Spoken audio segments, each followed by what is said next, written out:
मित्रांनो, अहिल्यानगर जिल्ह्यातील श्रीरामपूर शहर हादरलंय. ड्रग्सचा थडका उडवणारा खेळ उघडकीस आला आहे. 25 वर्ष तरुणी 50 नशेची इंजेक्शन घेऊन थेट पोलिसांच्या हाती. होय, तुम्ही बरोबर ऐकलेत.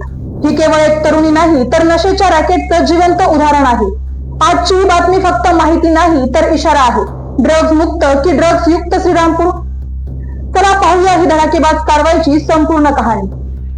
शनिवारी दुपारी श्रीरामपूर शहरातील हवा अचानक बदलली. पोलिसांनी अचानक धाड टाकली आणि 25 वर्षीय तरुणी शिल्पा शेळके हिला रंगेहात पकडलं. तिच्याकडून सापडल्या तब्बल 50 सीलबंद मॅफेटरमाइन इंजेक्शनच्या बाटल्या.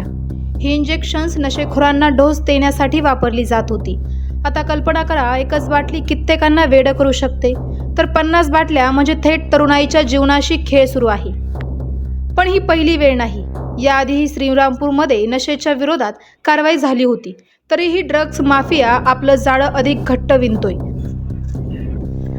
आज शिल्पा शेळके पोलिसांच्या ताब्यात आली.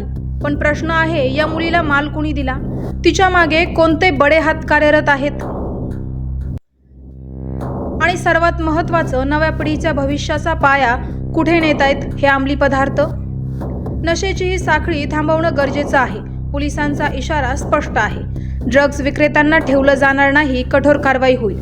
आता बघायचं हे आहे की ही धडाकेबाज कारवाई केवळ एक घटना ठरेल की यानंतर खरंच श्रीरामपूर ड्रग्ज मुक्त शहर करण्याचा मार्ग मोकळा होईल.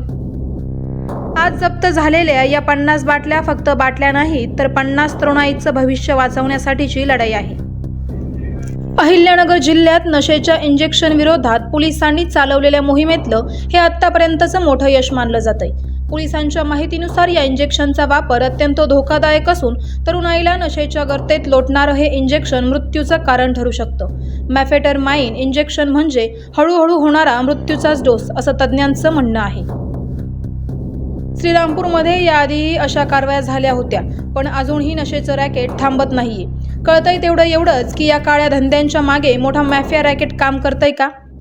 आणि आज पकडलेली ही तरुणाई म्हणजे फक्त प्यादी असण्याची शक्यता व्यक्त केली जाते. पोलिसांनी तरुणीला ताब्यात घेऊन तिची कसून चौकशी सुरू केली आहे. तिच्या मागे आणखी कोण आहेत? हे इंजेक्शन नेमकं कोणाला पुरवलं जात होतं? श्रीरामपूर सारख्या शांत शहरात एवढ्या मोठ्या प्रमाणात नशेचा व्यापार कसा सुरू झाला? या सगळ्या प्रश्नांची उत्तरे अजून अनुत्तरित आहेत.